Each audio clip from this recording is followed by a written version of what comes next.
semua yang diberikan Tuhan kepada kita harus kita jaga. Misalnya apa itu Pak? Keselamatan. Keselamatan itu kan pemberian Tuhan, saudara, harus kita jaga. Apalagi urapan. Urapan itu kan pemberian Tuhan, harus kita jaga. Apalagi misalnya iman. Iman itu adalah pemberian Tuhan kepada kita. Iman pun harus kita jaga. Kesehatan harus kita jaga. Apalagi saudara, dan sebagainya. Bahwa segala sesuatu yang Tuhan berikan kepada kita, berkat-berkat Tuhan yang diberikan kepada kita, semua harus kita jaga, termasuk Roh Kudus yang diberikan kepada kita. Itu pun harus kita jaga. Bagaimana Pak caranya kita menjaga Roh Kudus? Bukankah seharusnya Roh Kudus selalu menjagai kita karena Dia Tuhan? Saudara, Roh Kudus yang diberikan kita harus kita jaga. Bagaimana cara menjaganya? Kita harus menjaga hubungan kita dengan Dia. Menjaga apa saudara? Hubungan kita dengan Roh Kudus harus kita jaga. Karena Roh Kudus diberikan Tuhan kepada kita, jadi harus kita jaga. Bukan Roh Kudusnya yang kita jaga, tapi hubungan kita dengan Dia. Kenapa harus kita jaga saudara? Efesus 4 ayat 30. Kita baca firman Tuhan ini. Efesus 4:30. Kalau kita nggak jaga hubungan kita dengan Dia, ini yang terjadi. Mari saudara, kita baca 2-3 ayat. Dan janganlah kamu mendukakan Roh Kudus Allah yang telah memeteraikan kamu menjelat. Sekali lagi lebih semangat, 2-3 ayat. Dan janganlah kamu mendukakan Roh Kudus Allah yang telah jangan sampai di dalam hubungan kita dengan Roh Kudus terjadi yang namanya mendukakan Roh Kudus, saudara. Ya, jadi pelajaran malam ini lumayan serius nih, karena berbicara tentang hubungan kita dengan Roh Kudus. Perintah ini muncul di latar belakangi kehidupan jemaat di Efesus yang masih mengenakan manusia lama, Bapak Ibu. Mereka sekalipun menjadi orang Kristen, tapi tetap saja mengenakan manusia lama. Sehingga muncullah perintah ini, jangan kamu mendukakan Roh Kudus Allah. Di dalam ayat yang ke-17, informasi itu saya terima. Sebab itu kukatakan dan kutegaskan ini kepadamu di dalam Tuhan, jangan hidup lagi sama seperti orang-orang yang tidak mengenal Allah dengan pikiran yang sia-sia. Jangan hidup lagi sama seperti orang-orang yang tidak mengenal Allah. Itulah kehidupan orang-orang di Efesus. Sekalipun menerima Roh Kudus dalam hati mereka, tapi mereka masih terus mengenakan manusia lama mereka. Kalau saudara baca ya satu perikop ini, ya judulnya manusia baru, saudara. Maka saudara akan mendapatkan begini, bahwa kehidupan jemaat Efesus itu, mereka jauh dari persekutuan dengan Allah. Jauh. Kalau istilah hari ini, banyak yang gak marminggu, banyak yang gak ikut pertemuan. Mereka jauh dari persekutuan dengan Allah. Apalagi hati mereka degil. Tahu saudara, hati yang degil, hatinya keras, gak bisa ditegur, gak bisa dinasehati. Itu orang Efesus, gak bisa dibentuk, hatinya keras, susah dibentuk. Saudara boleh baca. Lalu dikatakan di situ bahwa perasaan mereka telah tumpul, mati rasa, gak ngerasa apa-apa lagi. Jadi dosa itu is fine gitu, gak masalah lagi. Udah tahu salah masih bela diri. Perasaannya tumpul, saudara. Mereka mengejar hawa nafsu, hidup mereka cemar, mulut mereka penuh dengan dusta. Mereka marah-marah, penuh dengan amarah. Mereka suka mencuri, mulut mereka penuh dengan perkataan-perkataan kotor. Itulah manusia lama mereka yang tidak mereka tanggalkan.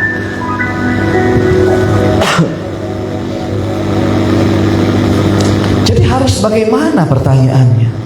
Ayat 22. Coba dibuka ayat 22. Dikatakan yaitu bahwa kamu berhubung dengan kehidupan kamu yang dahulu, harus menanggalkan manusia lama. Karena manusia lama ini saudara identik dengan mendukakan Roh Kudus selalu. Lihatlah, dari mulai perkataan-perkataan kita yang penuh emosi, amarah, perkataan kotor, penuh tipu muslihat. Saudara, ini semua perilaku-perilaku yang mendukakan Roh Kudus. Maka nasihatnya ayat 23 dikatakan supaya kamu dibaharui di dalam roh dan pikiran. Orang-orang yang sering mendukakan Roh Kudus karena hidup mereka belum dibaharui, baik roh mereka, baik batin mereka, baik pikiran mereka, tidak ada pembaharuan, saudara. Nah, bagi kita yang hari ini yang terus hidup dengan manusia lama kita, hati-hati saudara, engkau sangat dekat dengan perilaku yang dikatakan mendukakan Roh Kudus. Dilanjutkan di ayat 24, ya, supaya kamu dibaharui di dalam roh dan pikiranmu, ayat 24, dan mengenakan manusia baru yang telah diciptakan menurut kehendak Allah di dalam kebenaran dan kekudusan yang sesungguhnya. Jadi Bapak Ibu yang dikasihi Tuhan, melalui doa malam ini, pesan pertama yang kita terima, berubahlah saudara, di dalam roh, di dalam pikiran kita, berubahlah. Janganlah terus kita melukai hati Roh Kudus. Apa maksud mendukakan Roh Kudus? Di dalam bahasa Yunani, kata mendukakan ditulis dengan kata lipeo. Apa arti lipeo? Membuat sedih. Katakan membuat sedih, 2, 3, iya. Membuat sedih. Roh Kudus ternyata bisa sedih, sekalipun Dia Tuhan. Saudara pernah membaca Alkitab bahwa Yesus menangis? Yesus bisa menangis meskipun Dia Tuhan. Dia bisa sedih. Lipeo, melukai hati. Jangan melukai hati Roh Kudus. Lipeo, kecewa yang sangat dalam. Roh Kudus mengalami kecewa. Kalau saudara pernah kecewa dengan seseorang dan kekecewaanmu sangat dalam rasanya, itu lipeo, itu dialami Roh Kudus. Dia kecewa dengan kita, walaupun kecewanya bukan marah, tapi dia sedih, kecewa gitu, menyebabkan duka cita yang sangat mendalam. Ini yang membuktikan bahwa Roh Kudus itu adalah pribadi. Dia bukan energi. Roh Kudus itu bukan kekuatan. Roh Kudus itu bukan tenaga. Bukan, Dia pribadi. Pribadi Allah yang bisa merasakan duka cita, bisa merasakan sedih yang mendalam. Nah, pertanyaannya, kenapa orang bisa mendukakan Roh Kudus? Karena mereka selalu mengabaikan pimpinan roh. Mengabaikan pimpinan roh. Beberapa hari saya menyampaikan bagaimana Roh Kudus membimbing kita, ingin mengarahkan kita, ingin menarik kita, ingin mengajarkan kita, tapi kita abaikan. Itu mengabaikan pimpinan Roh Kudus. Kenapa kita bisa mendukakan Roh Kudus? Karena kita melawan suara Tuhan. Kenapa kita bisa mendukakan Roh Kudus? Karena kita terus mengeraskan hati. Ini saudara, jangan sampai ada dalam hidup kita, ya, mengabaikan pimpinan roh, melawan suara Tuhan, terus mengeraskan hati, akhirnya kita akan mendukakan Roh Kudusnya Allah. Jadi ternyata bahwa Roh Kudus bisa didukakan bukan hanya karena dosa, tetapi juga oleh karakter yang tidak berubah. Jadi Bapak Ibu yang dikasihi Tuhan, jaga hubunganmu dengan Roh Kudus. Jangan sampai ia terluka, jangan sampai ia kecewa. Karakternya tidak berubah, ini bisa mendukakan Roh Kudus. Bila nasihat ini menyentuh hati saudara. Kadang orang berpikir, yang penting saya nggak membunuh, yang penting saya nggak berzina, yang penting saya ya baik-baik sajalah hidup ini. Sekali lagi, mungkin saudara nggak membunuh, mungkin saudara nggak berzina, engkau nggak melakukan dosa yang mungkin kau pikirkan dosa besar. Tapi dengar ini, dengar baik-baik saudara. Kebencian, hati yang pahit, perkataan-perkataan yang tajam, mulut kita yang sering merusak, saudara tahu, itu mendukakan Roh Kudus. Sekali lagi, rasa benci di hati, meskipun kita nggak membunuh, kita nggak melakukan dosa membunuh, tapi yang namanya kebencian, hati yang pahit, perkataan-perkataan yang tidak membangun, perkataan yang merusak, itu mendukakan Roh Kudus. Di dalam ayat 29 itu dikatakan, bukan karangan saya saudara, seolah-olah saya mengatakan untuk seseorang, bukan. Janganlah ada perkataan kotor keluar dari mulutmu, tetapi pakailah perkataan yang baik untuk membangun. Bukan perkataan-perkataan yang tajam, perkataan-perkataan yang kasar, yang menyakiti hati orang. Perkataan yang baik untuk membangun di mana perlu, supaya mereka yang mendengarnya beroleh apa saudara? Kasih karunia. Nah pertanyaannya, selama engkau mengikut Yesus, apakah perkataan-perkataanmu membuat orang lain menerima atau beroleh kasih karunia? Ayo coba saudara, kita selidiki hati kita ini. Firman ini bukan berbicara untuk orang lain, tapi untuk berbicara untuk kita sendiri.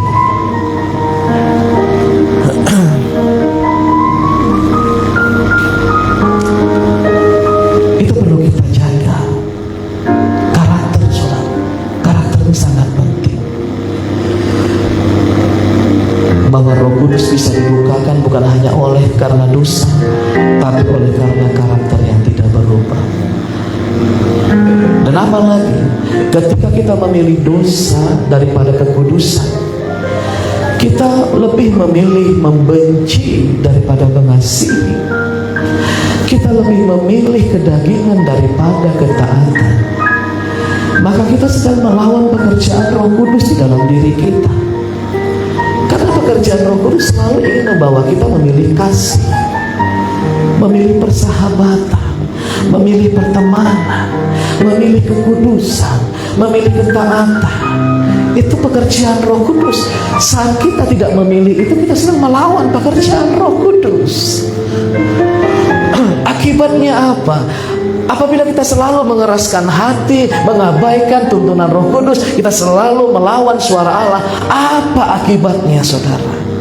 Saya mau katakan, yang pertama, hati nurani kita akan mati. Jadi saudara, kalau engkau melakukan kesalahan, ada suara yang berbisik di dalam hatimu, itu salah, gak boleh kau lakukan. Itu hati nurani.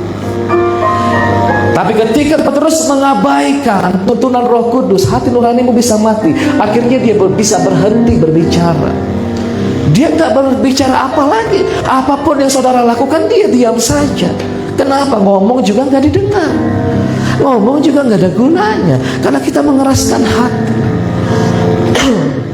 Hati nurani kita bisa mati saudara. Kita jadi gak peka lagi akan kesalahan, kita gak peka lagi akan dosa, kita gak punya etika kebenaran lagi. Tahu ya etika kebenaran? Kebenaran firman Tuhan banyak mengajarkan etika kekristenan. Gak ada lagi etika di situ, mati. Itu kalau kita mengeraskan hati, kita jadi sombong, kita jadi gak peduli. Yang kedua, apa yang terjadi? Hati kita menjadi keras, sehingga kita tidak akan pernah berubah, kita gak pernah bertobat.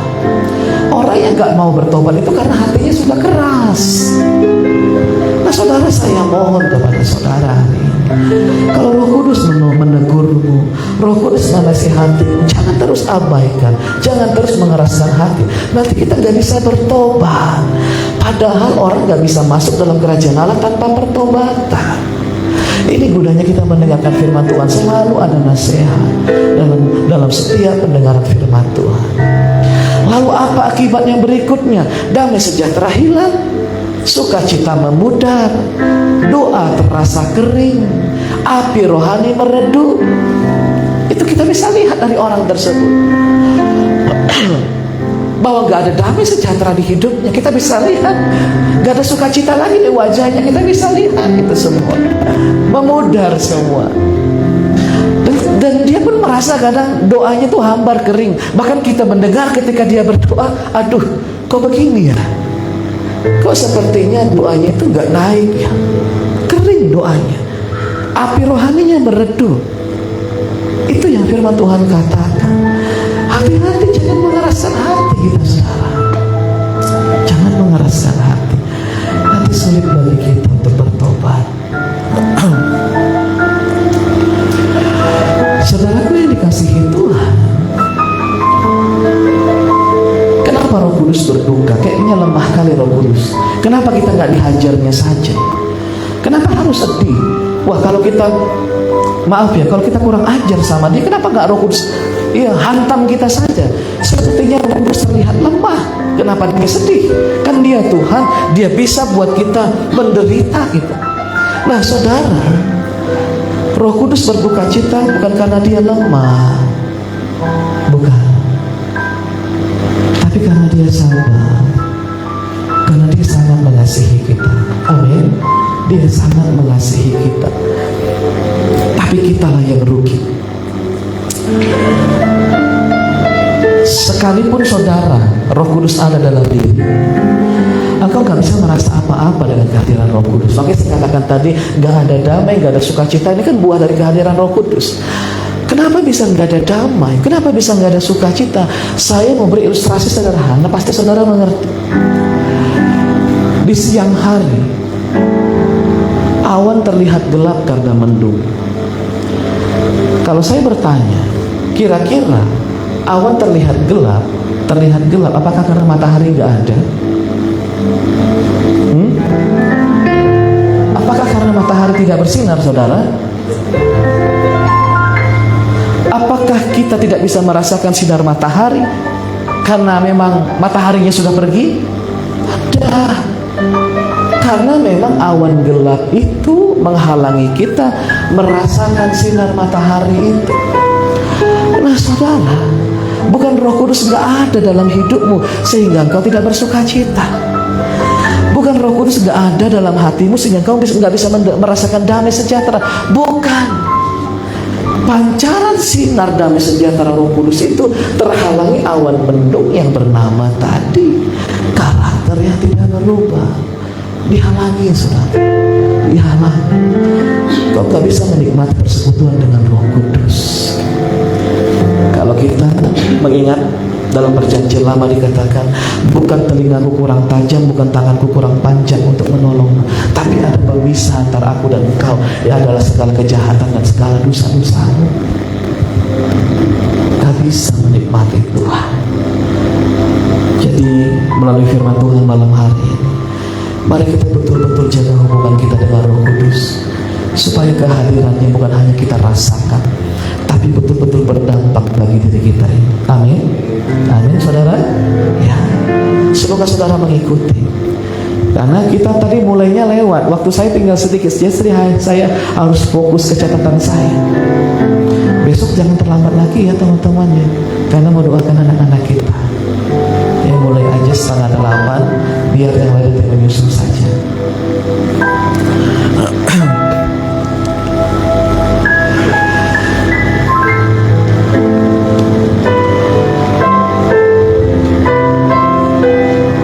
Roh Kudus yang ada di dalam hati kita haruslah kita jaga keberadaannya. Perintah jangan mendukakan Roh Kudus bukanlah perintah untuk membebani kita, saudara. Hanya untuk menjaga hubungan kita tetap baik dengan Roh Kudus. Hanya itu maksud dari Paulus. Bukan aku menambah-nambahi bebanmu secara rohani, semakin sulit perjalanan rohanimu, bukan. Paulus hanya ingin jemaat Efesus itu punya hubungan yang baik dengan Roh Kudus. Dan memang, maaf saudara, perasaan Roh Kudus harus kita jaga gitu. Karena hatinya terlalu lembut.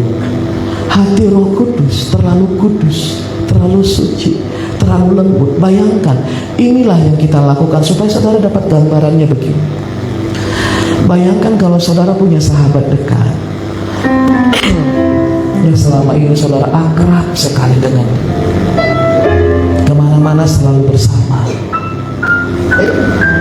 Saudara, engkau saling mengasihi dengan sahabatmu ini. Pada suatu hari engkau berjalan bersama dengan sahabatmu, lalu engkau dicueki oleh sahabatmu. Engkau tidak diperhatikannya, tapi jalan bersama. Engkau tidak diajak bicara, engkau tidak dihiraukan, engkau dianggap nggak ada. Di saat engkau bicara, dia nggak peduli. Hanya saat kita bicara bahkan udahlah, jangan ngomong dulu. Nah, coba saudara sebagai sahabat yang selama ini telah bersama-sama dengan dia, bagaimana perasaan saudara diperlakukan seperti itu? Nyamankah saudara? Betahkah saudara bersahabat dengan dia? Lalu ketika dia ada butuh, tiba-tiba dicari kita. Yang selama ini diabaikan kita, kita ngomong pun nggak didengarkannya lagi. Tiba-tiba dia butuh sesuatu, dia cari kita. Dia minta tolong sama kita. Gimana perasaan saudara? Halo? Gimana perasaan saudara? Itulah perlakuan kita kepada Roh Kudus. Dia diberikan sebagai penolong kita selama ini. Dia sering menolong hidup kita. Tapi ketika kita sudah ditolong, kita melupakannya.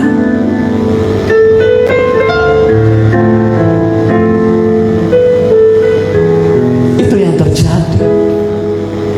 Mungkin hubungan kita dengan sahabat kita nggak putus, mungkin nggak putus, tapi hubungan kita sudah tidak baik dengan dia. Udah ada jarak di hati kita, sudah ada jarak yang sangat jauh dengan dia di hati kita ini.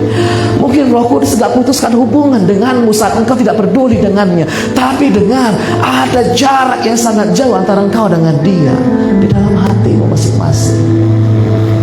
Supaya saudara menangkap apa yang dirasakan Roh Kudus, kenapa dia berduka.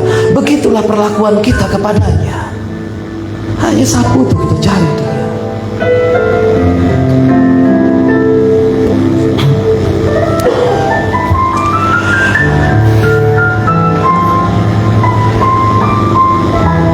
Kita selalu bersama dengan dia setiap hari.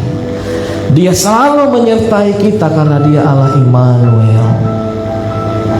Tapi kita buat hatinya berduka saat kita tidak mau mendengarkannya, saat kita tidak mau melakukan perintahnya. Saudara harus ingat ini, Roh Kudus diberikan kepadamu bukan hanya untuk bekerja bagi kita. Roh Kudus diberikan kepadamu bukan hanya supaya dia bekerja untuk mendatangkan kebaikan bagimu. Bukan hanya untuk itu dia ada dalam hidup kita. Dia diberikan memang untuk menolong kita, tapi jangan lupa dia ingin hidup bersama kita. Yang mengerti katakan amin. Dia ingin terlibat dalam segala hal. Libatkan aku ya. Dia ingin hidup bersama dengan kita. Dia lembut saudara. Kasihi dia, libatkan dia. Jangan kita suruh-suruh dia kerja, beri damai-Mu Roh Kudus. Tapi begitu kita merasakan damai, udah kita lupa dengan dia. Nah, saya buka pengertian begini lagi. Saudara pernah kecewa dengan seseorang? Pernah? Saudara kecewa apakah karena dia itu memang orang yang dekat dengan kita, atau karena dia orang yang jauh? Kalau sama orang yang jauh, saudara bisa kecewa enggak? Kenapa Roh Kudus kecewa, berduka cita? Karena dia begitu dekat dengan kita. Hanya orang terdekatlah yang bisa mengecewakan kita. Kenapa Roh Kudus bisa begitu kecewa? Dia merasa dia sangat dekat dengan kita, tapi begitu kita gak peduli dengan dia, kecewa dia. Kenapa dia bisa berduka cita? Karena dia begitu begitu peduli kepada kita. Dia nasihati kita, dia tegur kita, dia bimbing kita, karena dia peduli sama kita. Tapi kita ogah, gak mau.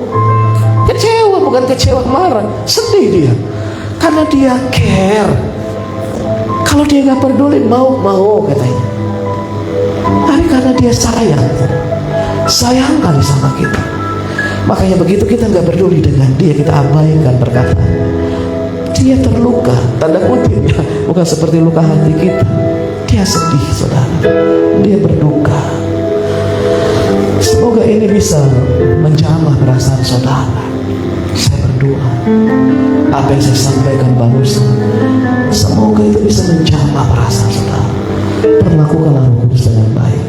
Amin. Dia penolong. Bagaimana perasaan saudara bila engkau sering menolong seseorang, dari dia nggak apa-apa gitu, nggak jadi apa-apa, bukan apa-apa. Kau tolong dia, kau modali dia, kau bantu dia. Waktu dia berdosa, kau dampingi, kau doakan, kau bimbing dia. Kau berikan materi kepada dia. Kau investasikan waktumu banyak kepada dia. Udah banyak kau tolong dia. Tapi suatu hari dia gak peduli sama. Coba saudara tangkap jenis perasaan ini. Ini dirasakan Roh Kudus yang sekian lama kita menerima Yesus sebagai Tuhan dan Juru Selamat kita, dan dia masuk ke dalam hati kita. Selama itu pula dia selalu menolong kita setiap hari, setiap saat ditolongnya kita. Tapi tetap saja begitu kita dinasehati, kita gak terima. Jangan perlakukan Roh Kudus seperti itu. Dia sangat sedih, saudara. Roh Kudus juga adalah penghibur kita. Bagaimana perasaan Roh Kudus yang sekian lama selalu menghiburmu? Dia selalu ada di titik terendahmu, dia selalu ada bersama denganmu. Tapi di saat kau udah kuat, kau sibuk dengan urusanmu, kau lupakan dia. Gimana perasaanmu, saudara? Itu yang membuat dia sedih, saudara. Kok saat dia butuh saja aku ada ya? Di saat semua orang gak mengerti pergumulanmu, Roh Kudus mengerti apa yang kau alami. Sekejap itukah kita memperlakukan Roh Kudus? Saat orang lain menjauh dari kita, dia setia ada bersama dengan kita. Tapi di saat kita sudah bangkit, kita lupakan. Jadi saudara jangan bingung, kok Roh Kudus bisa berduka ya? Itulah perlakuan kita. Siapa yang tidak berduka? Ayo pahami, saudara. Saat engkau menangis diam-diam di kamarmu, Roh Kudus ada di sana. Saat engkau tidak tahu lagi bagaimana caranya harus berdoa, dia berdoa bagimu. Tapi ketika hidupmu sudah pulih, engkau merasa tidak butuh pertolongannya lagi. Ayo saudara, layakkah seorang pribadi berduka? Layak.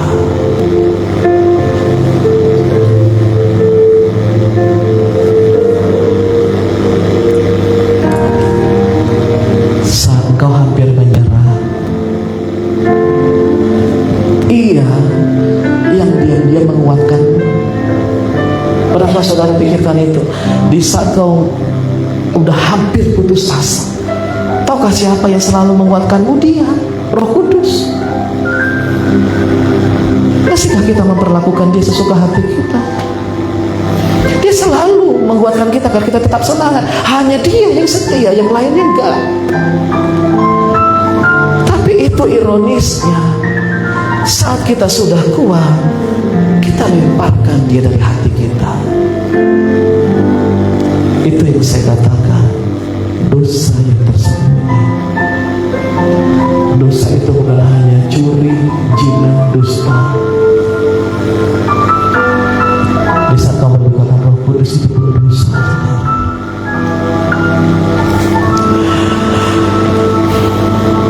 Manusia hanya ingin menikmati pertolongannya.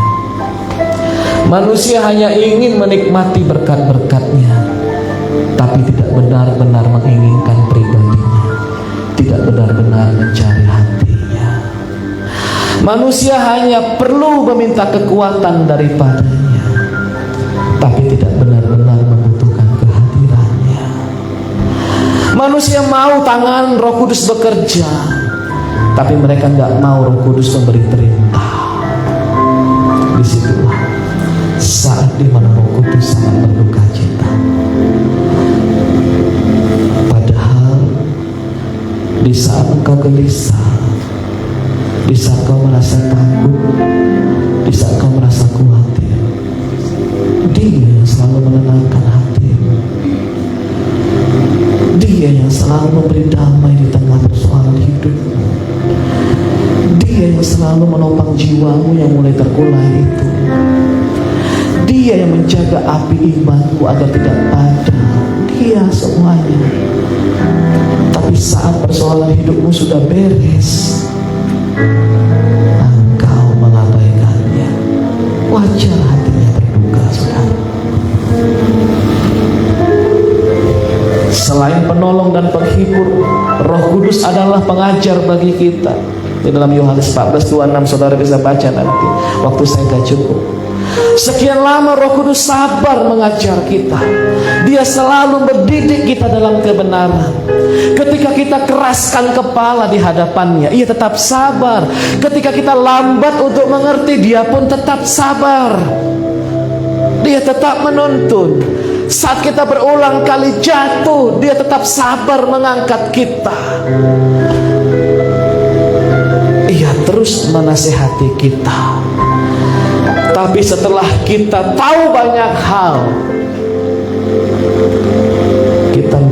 kita merasa nggak perlu lagi dibimbing oleh Roh Kudus. Semua keputusan kita yang buat tanpa meminta petunjuk dari Roh Kudus, itulah yang kita lakukan. Siapa yang nggak berduka?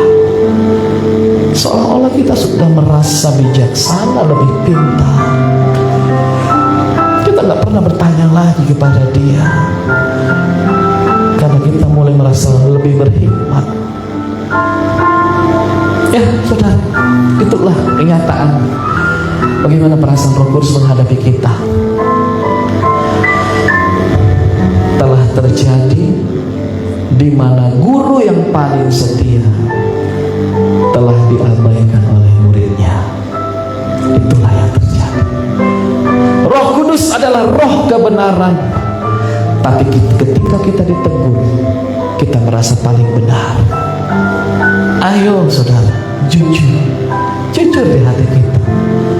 Masih maukah kita menjaga hubungan kita tetap baik dengan Roh Kudus? Ayo perbaiki ini semua. Kadang saya berpikir begini, udah seperti itu kesalahan kita, kenapa Roh Kudus masih bertahan ya? Kalau saya jadi Roh Kudus, mungkin saya udah minggat, saya udah cabut. Kenapa Roh Kudus masih bertahan di dalam hati yang keras ini? Saya katakan, itulah misteri kasih Allah. Saudara gak mampu bayangkan kasih Allah. Sudah seperti itu pun sikap kita, Dia masih bertahan di dalam hati kita. Itu buktinya bahwa Tuhan sangat mengasihi kita semua. Yang percaya katakan amin. Ya. Dan terakhir saudara, kenapa saya katakan hubungan kita dengan Roh Kudus harus dijaga. Jangan sampai kita berdosa kepada Matius 12 ayat 31.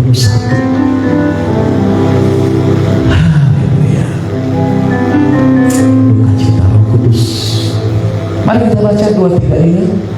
Sebab itu aku berkata kepada segala dosa dan hujat manusia akan diampuni. Amin. Saudara nggak akan dapat pengampunan. Sebutkan dosamu Bapak Ibu. Sebutkan dosa yang paling besar yang pernah kau buat. Firman Tuhan mengatakan itu bisa diampuni. Tapi hujat, sumut-sumut, keras hati, menolak, itu penghujatan terhadap Roh Kudus.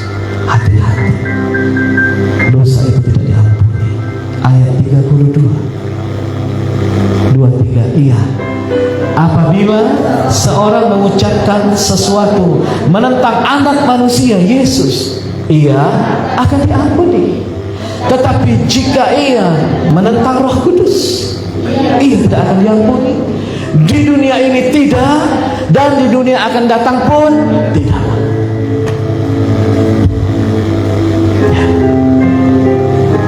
Kenapa? Bapa nggak terima kita perlakukan Roh Kudus seperti itu. Bapa yang marah. Nggak layak kau perlakukan Rohku seperti itu. Tidak ada ampunan bagimu. Makanya katakan di awal ini agak serius, saudara. Jangan sampai semua sia-sia. Kita pikir mengeraskan hati itu, wah biasalah itu, nanti juga bisa minta ampun. Tunggu dulu. Tak akan diampuni. Jangan cobai Tuhan. Bukankah Tuhan Maha Kasih? Dia sudah beritahukan, kecuali terhadap Roh Kudus, hujatanmu terhadap Yesus akan diampuni. Tapi hujatan menentang Roh Kudus, menentang, maaf saudara, di dunia ini tidak, di dunia akan datang tidak. Yang hampir sama dengan ini supaya makin jelas, Markus 3:28. Semoga kita menjadi orang-orang yang menghargai Roh Kudus dalam hati kita. Amin. Yuk kita baca 2-3. Iya. Aku berkata kepadamu, sesungguhnya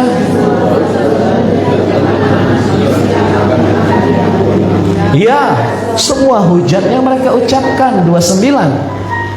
Tetapi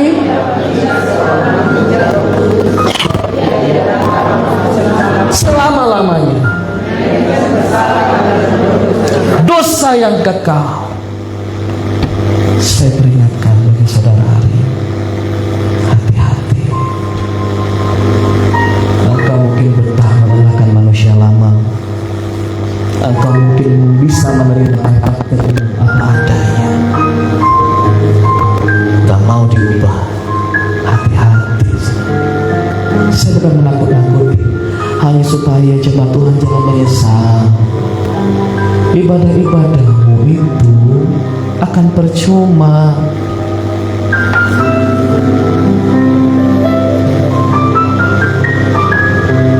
Bapa sangat menghargai darah anaknya Tuhan Yesus, sangat menghargai. Tapi itu pun kalau ada yang menentang Yesus diampuni. Tapi untuk yang satu ini jangan coba-coba, jangan sentuh dosa. Sekali lagi saya katakan, jangan sentuh dosa. Tidak ada ampunan bagimu.